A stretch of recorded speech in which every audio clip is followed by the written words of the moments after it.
Atheism is the view that there is no God. It is an interesting word because even the word itself comes up for debate with people like Richard Dawkins. Because he says, you see, religion causes a lot of trouble, but atheism, it's innocuous. I mean, it's atheism. It means you don't believe in a God. And how can not believing in something cause any problem? He says to me, for example, he said, you are an atheist with respect to the old Greek gods or the Norse gods, like Wotan and so on. So you are an Awotanist. And I said, yes, Richard, that's absolutely right, but I notice you haven't written a 400-page book on Awotanism. You've written a 400-page book on the God delusion, atheism. Why is that? Because although the word is negative, not believing in God, it entails a very positive philosophy of naturalism, which has got massive consequences. And I would want to argue that some of those atheistic consequences have been responsible for the worst wars that we've ever seen in the 20th century. So it is rather silly to say, because it's a word that contains a negative, therefore it has no positive entailments.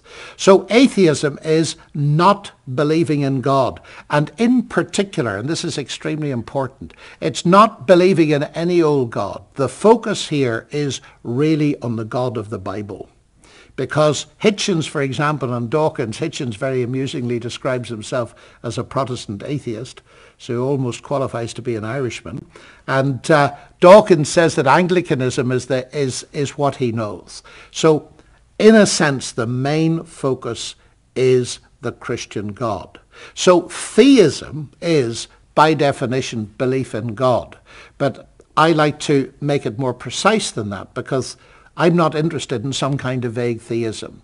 The issue at stake for me is the God revealed to us in the Bible, the supernatural God.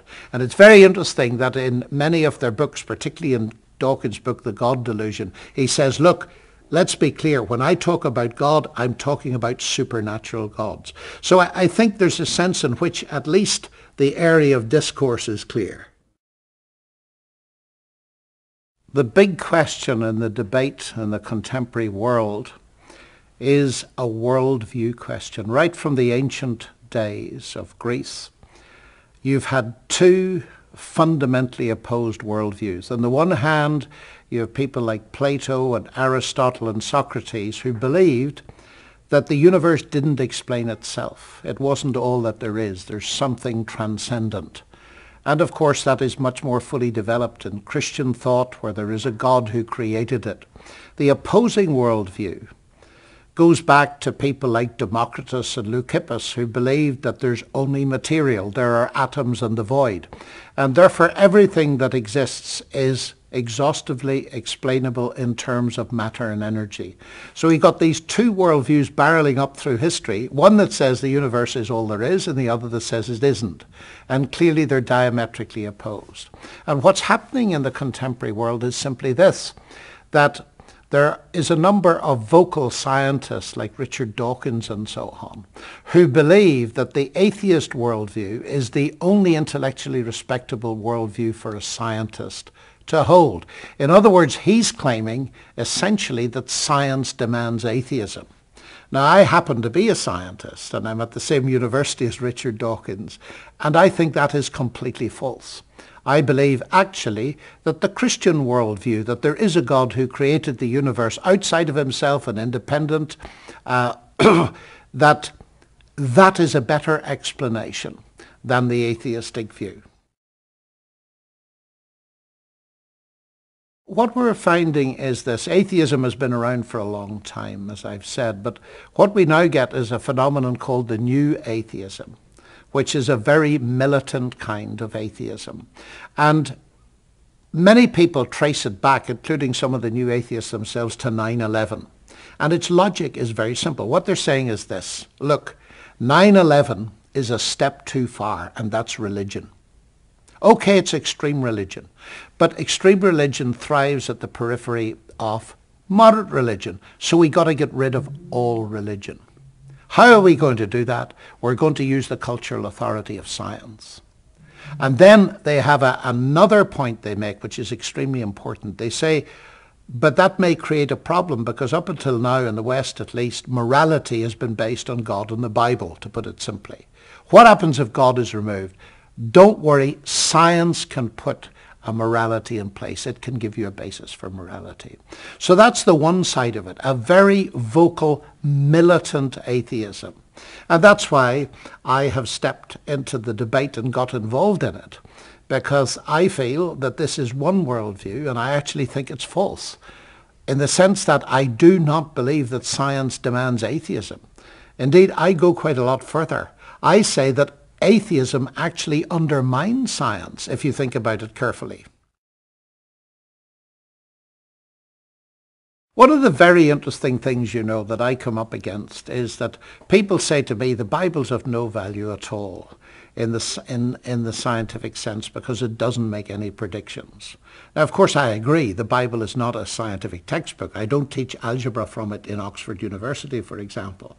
It wasn't intended for that, but I think we want to remember that the Bible does talk about the universe. It does talk about the objective reality out there. It has very important things to say about its origins. And it's utterly fascinating to me, because I lived through it as a scientist in the early 60s, that for a very long time it was believed that the universe didn't have a beginning. That goes back to Aristotle, and his view dominated Europe for centuries. And then in the early 1960s, when I was a student at Cambridge, the evidence began to come in that the universe, space-time, to be more precise, had a beginning. And I can well remember the editorial in the most famous scientific periodical in the world, Nature, where the editor of it, Professor Maddox, said that no, we can't have this idea of a beginning. Why not? Because it gives too much leverage to people who believe the Bible in creation. So the irony was, here was very high-powered science coming in to force the scientific community to agree with what Scripture has been saying for centuries, that there is a beginning. So I feel that is a very important thing. And interestingly enough, one of the men, Arno Penzias, who won the Nobel Prize for discovering the so-called cosmic microwave background, which is one of the evidences that space-time had a beginning, he says, when it all boils down, I find in science exactly what I would have predicted had I only the first 5 books of the Bible. That is a very interesting statement for a Nobel Prize winner to make. Richard Dawkins, on the other hand, when I had a debate with him, he said, no, there's nothing in that at all. I mean, after all, the Bible had a 50% chance of getting it right. And I said to him, half a moment, it's not a question of guesswork. Just you think what pressure was needed to shift the scientific community from the old view that the universe had no beginning to the contemporary view that it had. And the fact is, the Bible did get it right. In the beginning, God. And I remember in the 60s, I think it was 68, wasn't it? Apollo 8 on the moon. And listening to that crew, the highest technological achievement in history, with all the science, all the mathematics. And it was all summed up when those men read, in the beginning God created the heavens and the earth, and it wasn't out of place. It sounded exactly right. And I thought that is a wonderful example of science and the Bible being together. Now, one of the big issues here is this, that we easily forget. That doesn't surprise me. Why not? Because modern science as we know it sprang out of a Christian cradle. The early pioneers of science, like Galileo, Kepler, Newton, Clerk Maxwell, all these towering genii of science were all believers in God. And experts in philosophy of science have tried to work out, why is it that science started meteorically in the 16th and 17th centuries? What was it? And the answer that is taken seriously by most philosophers of science that I know is put brilliantly by C.S. Lewis when he summed it up like this. Men became scientific. Why? Because they expected law in nature. And why did they expect law in nature? Because they believed in a lawgiver. Putting that the other way, a famous chemist, Joseph Needham in Oxford, was an expert on China as well as on science. He wrote the definitive history of science in China, and for years, because he was an intellectual Marxist, he tried to explain the difference. Why did science not arise in China and it did in the West? There's plenty of technology in China, but not science. And in the end, he was forced against his Marxism by the sheer historical fact to conclude the reason science did not develop in China, as it did in Europe, was they did not have the unifying concept of a creator. One of the ways in which the new atheism approaches people today, which rocks them sometimes on their heels, is this: look, you have to choose between science and God. Science gives an explanation, and God is an explanation, but a silly explanation, and you've got to choose between the two. Now, although that sounds very plausible, it is intellectually absurd. It's really like saying, look, here's a Ford motor car. You have to choose between two explanations. One is internal combustion and a motor, and the other is Henry Ford. Well, that is just silly. The point is that the internal combustion and the motor and Henry Ford are two different kinds of explanation. When we think of a scientific explanation, what are we really thinking of? Science mainly deals with the how questions and explains how in terms of laws and in terms of physical mechanisms, how the thing works. But we can also ask the question as to how did it originally come to be? And in the case of a Ford motor car, it came to be in the mind of Henry Ford. And the point is, Henry Ford is not a competing explanation with internal combustion and the existence of a motor. He's a complementary explanation. And just as you don't find Henry Ford by unscrewing the radiator cap on a motor car, so you won't find God by digging into the earth or looking at the inside of a star. The point is, God is the author of the whole show. He is the reason why there are laws that describe the universe. You know, I'm a mathematician, and it amuses me sometimes. People come and they quote to me the discussion between Napoleon and Laplace. Laplace had written a book, I think it was on ballistics or something, or celestial mechanics, a very famous textbook. And Napoleon had a look at it, and he said to Laplace, Mr. Laplace, where is God in these equations? And Laplace answered very famously, Je n'ai pas besoin de cette hypothèse. I don't need that hypothesis. The hypothesis of God? Of course he didn't.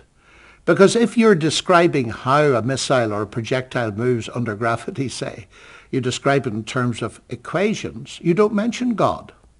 But if the question had been to Laplace, how is it, Mr. Laplace, that there is a universe which obeys these laws, where you can describe the motion by mathematics, that would have been a very different question, and it would have been very difficult to avoid the God answer to it.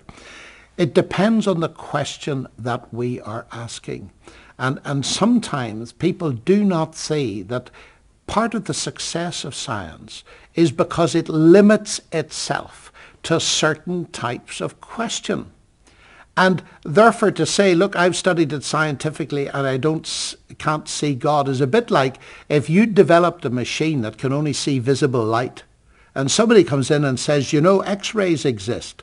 Oh, you say, really, do they? Where are they? And you point your machine and say, well, my machine doesn't see them. Well, of course it doesn't, because your machine only sees visible light. To conclude from that X-rays didn't exist would be absurd, but that is often what's being done. And so it's very important to say that God and science are not mutually exclusive explanations. There's a very easy way to imagine this difference between the kinds of questions we're talking about. I often imagine it this way. Here's my Aunt Matilda, and she's baked a beautiful birthday cake, and sitting in front of her are 100 or so Nobel Prize winners in science. So I say to them, ladies and gentlemen, please analyze this cake for me. I say, fine. So the chemist looks at the cake and tells me the elements it's made of in a very sophisticated way. The physicist reduces it to elementary particles, quarks, leptons, and all kinds of things, and so on. And so we've got a marvelous description of the cake. And then I say, ladies and gentlemen, before we go, thank you for all this scientific work. But I have just one final question for you. Why did she make the cake? And she starts to grin because she knows. But it should be obvious, even to professors of science, that if she doesn't reveal to us why she made the cake, we will never know. We could even subject her brain to a brain scan, and we'll never know. Unless she reveals it. Now here's the important thing.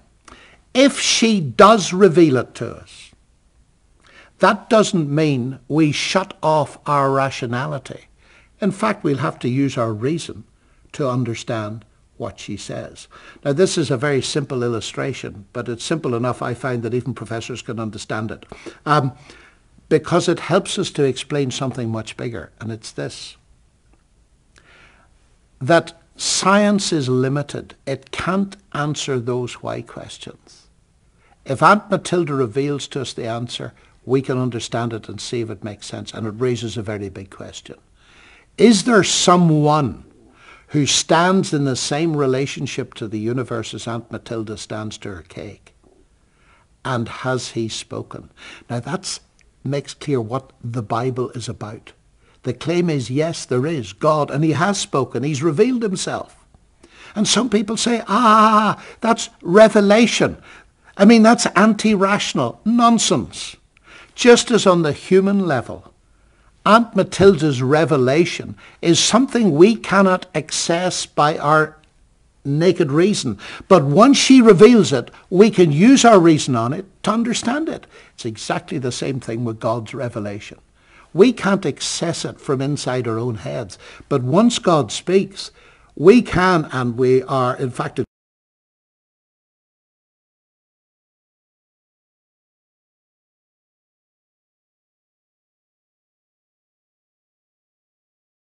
by God himself, use our reason to see if it makes sense. That's why people that say to me that revelation and reason are mutually opposed, to my mind, they are talking nonsense.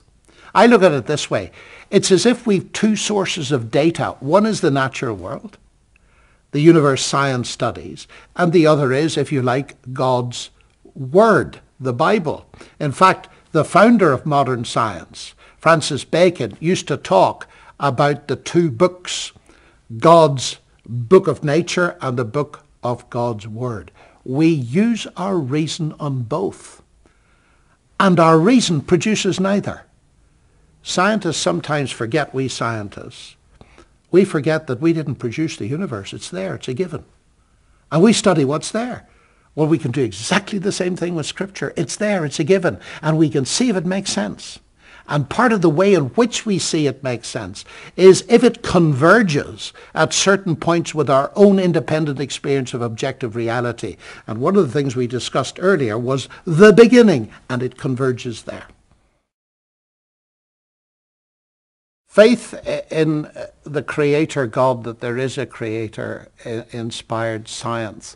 And the relationship of faith to science and religion is something that is very confused in the modern debate.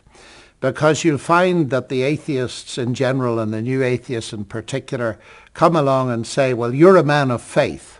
That means you believe something where there isn't any evidence. In fact, you rejoice if there isn't any evidence, because faith is precisely that. It is belief in the absence of evidence. Now, I want to say a number of things about that, because it is so utterly wrong at every level, and yet so many people buy into it. If you look up an English dictionary, you will find that faith, belief, and trust are all related to each other. The idea of faith, fidelity, trust. Now, we do not, on the ordinary level of life, put our faith in people unless there's evidence. I suppose the financial crisis recently is one of the staggering examples of this. We thought we could trust the bankers, and the whole financial system froze. Why?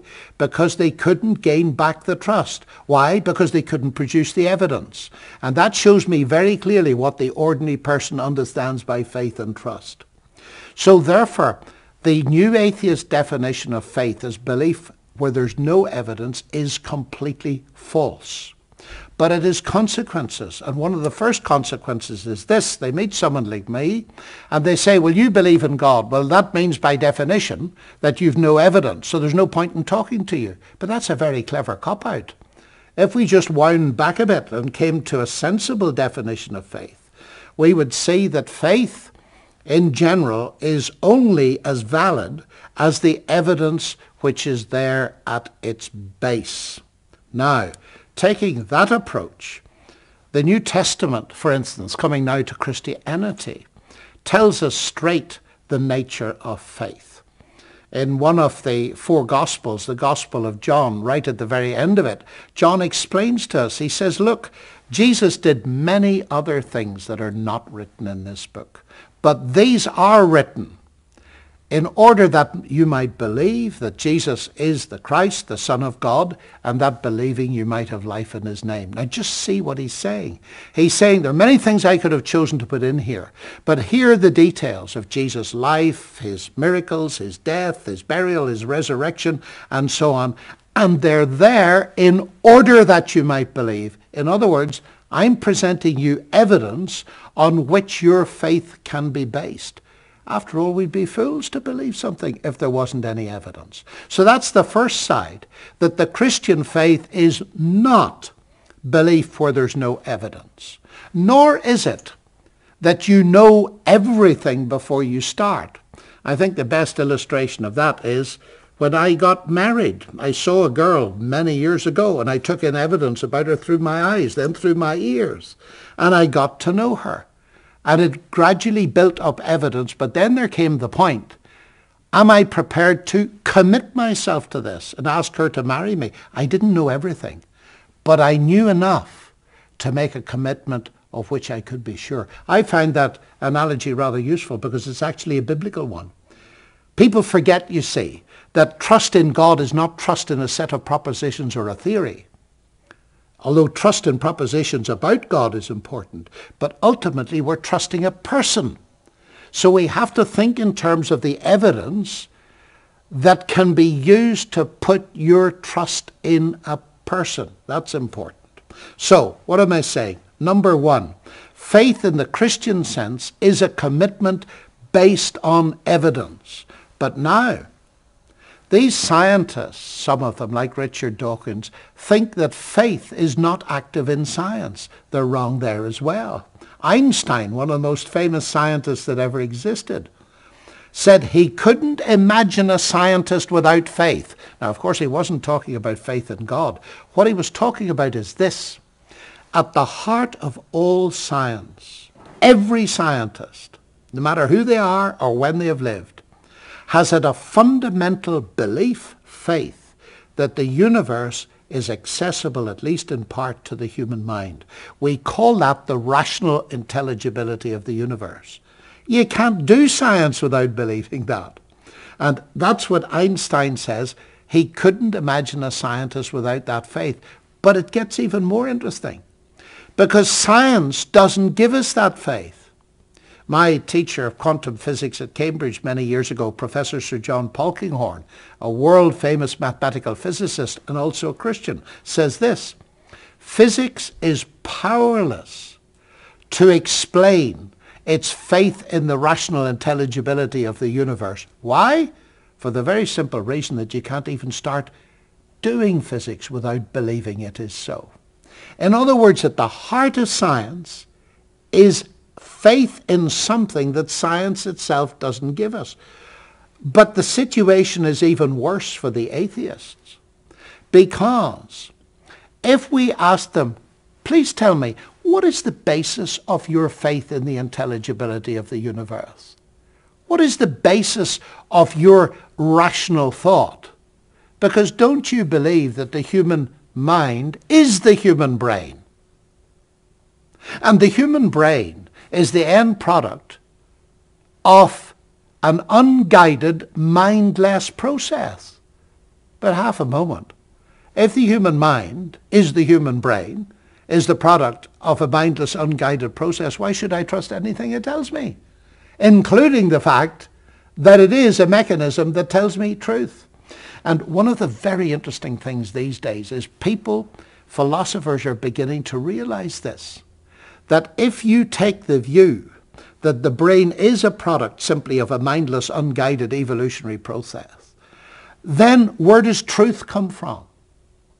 As one philosopher put it, he said, look, evolution is geared to survival, not to truth. And somebody has pointed out that Dawkins cannot have his naturalistic philosophy and his evolution at the same time, because his radical evolutionism undermines thought itself, on which you found a philosophy. So we have this ironic situation to me, that, and to my mind, it's the heart of the problem. It's the fundamental flaw of atheism, is that it undermines not simply belief in God. By definition, it's not believing in God, but it undermines the very rationality which we need to formulate what it says.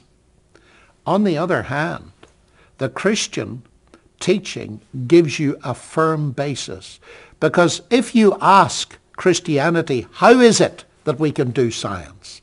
How is it that nature is intelligible to the human mind? The answer is straight. It's that nature out there and the human mind in here ultimately go back to the same intelligent creator. That makes sense.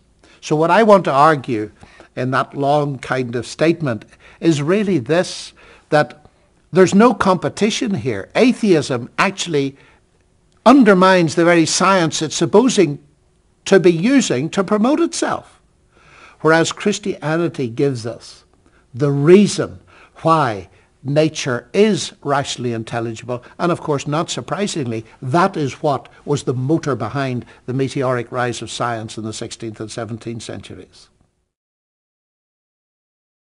I'm very often asked as a scientist, is there any scientific evidence for the existence of God?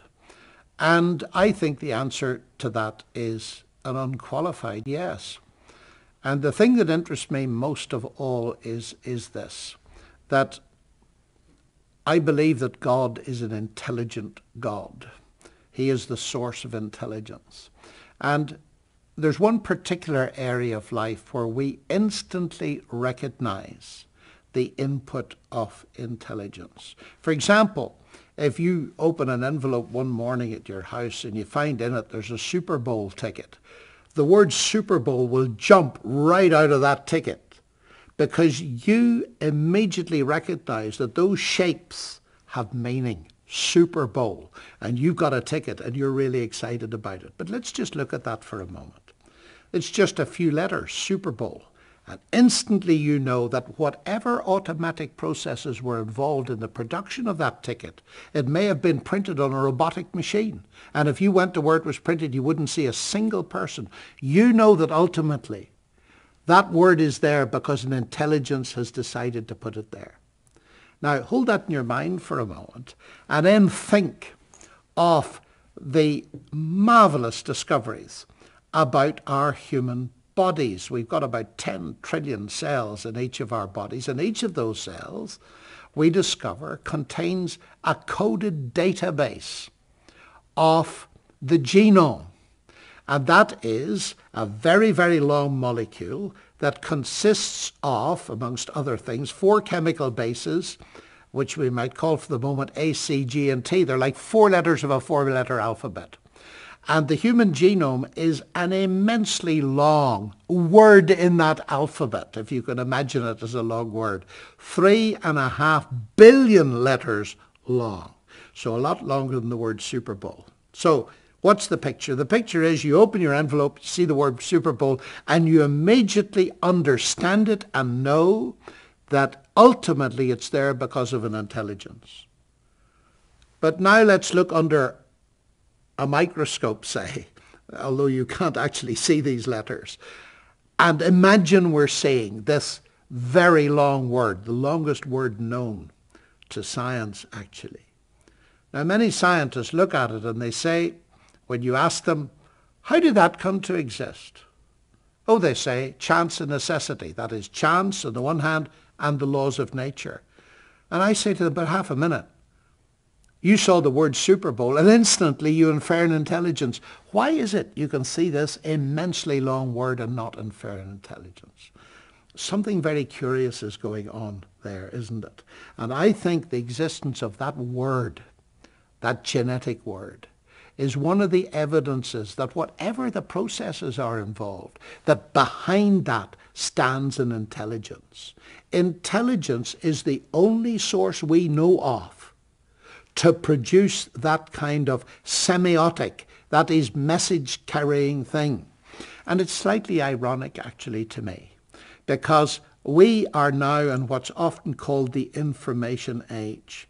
And here is this set of letters, Super Bowl. It carries meaning. The genetic code carries meaning. But that meaning, that information that is on the paper or on the genome, that information is not material. It's immaterial.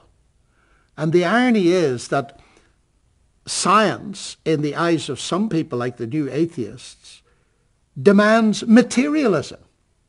But actually, one of the most fundamental ideas in science now is non-material. And so it seems to me almost as if God is poking his finger through the system and forcing people to think there is some kind of transcendence here. So to sum this up, you see, and here's where the Bible becomes very interesting to me. Because as we saw before, the Bible's not a scientific textbook. It's not us answering for us many of the how questions. In fact, God encourages us to find those out for ourselves. Science, let's forget, began in the Bible. The mandate to human beings right at the very beginning, according to Scripture, was name the animals. Now, naming things is the foundation of science. It's what we call taxonomy. Every science is naming things. So you go and do it, God said. So that's part of my motivation for doing science. Let's never think that the Bible is anti-scientific. It's pro-scientific. So God tells people to name the animals. But now, let's come back to this whole question of the words that we find in nature. The Bible says very little about how God did it, but what it does say is very interesting. Let's take the basic statement. It goes like this. In the beginning was the Word, and the Word was with God, and the Word was God. All things were made by him, that is, by the Word. In other words, the Bible concentrates on the very thing we've only recently discovered. Because the word is logos in Greek, from which we get logic, and it has got ideas in it like command, code, information, all of that's in there. But isn't that fascinating? That the Bible, which says relatively little about how God did it, puts its finger on this central idea. And Genesis, in simpler language, says it repeatedly, and God said, let there be light, and God said, and God said. That's saying exactly the same thing. So that to sum it up, again in the words of the New Testament, by faith we understand that the worlds were made by the Word of God. I remember discussing this with a world-famous astrophysicist, and I was pointing out this to him, and he said, you're not telling me that the Bible has got the concept of information. Well, I said, what does it look like? By faith we understand that the worlds were made by the Word of God, but it goes on to say, so that what is seen is not made out of what is visible. And I said to him, if the Bible is so primitive as you're suggesting, how is it that they knew 2,000 years ago that information is invisible? We know actually it's immaterial. And he said, well, if the Bible's got the concept of information, I need to change my view about the Bible. It was a very interesting statement. And then he said to me, does Sir Fred Hoyle know about this? And I said, I don't know. And he said, we'd better tell him. And we did, but that's another story. But it's very interesting to me that in its limited vocabulary, it goes right to the heart of the question, what is the source of information? And the source of information in all our experience is intelligence. And that's what I would say is one of the primary imprints in nature, if you like. God has left his footprint. He's left a signature there in the cell. One of the very interesting developments in science over recent decades, particularly in physics and cosmology, is that we've learnt just how special a place planet Earth is. Indeed, how special our universe is. And what I mean by that is that what scientists have discovered is that the basic parameters, and I'll explain that in a moment, the basic parameters of nature have to be very finely tuned in order to have a planet on which carbon-based life, that is our kind of life, is possible. Now, we can understand that readily at a simple level. For instance, here we are on planet Earth. It's about 93 million miles away from the sun, and it orbits the sun in an elliptical orbit. Now, it's pretty obvious that if we were nearer the sun on average, life would be impossible because of the heat. If we were further away, life would be impossible because of the cold. And so it goes on. The Earth is spinning relative to the sun. If we spun a little slower, we would freeze to death at night and boil to death in the daytime. If we spun a little faster, we'd lose the atmosphere, we couldn't breathe, we might even get a free trip into space. And so it goes on, and we discover there are so many different parameters that have got to be within a very fine tolerance for life to be possible. Now, when you begin to look at this on a cosmological scale, what I mean by that is when you begin to look at the mathematics of what's called the standard model of the universe, then it becomes staggering the precision to which things have to be fine-tuned. For instance, the ratio, it doesn't matter what they are, but the ratio of a couple of the fundamental parameters of science have to be accurate to 1 part in 10 to the 40. Now, 10 to the 40 is a big number. And to give some idea of what it's like, Paul Davies, who's a very able theoretical physicist and writer, says it's the kind of accuracy a marksman needs to hit a 1-inch square target at the opposite end of the universe.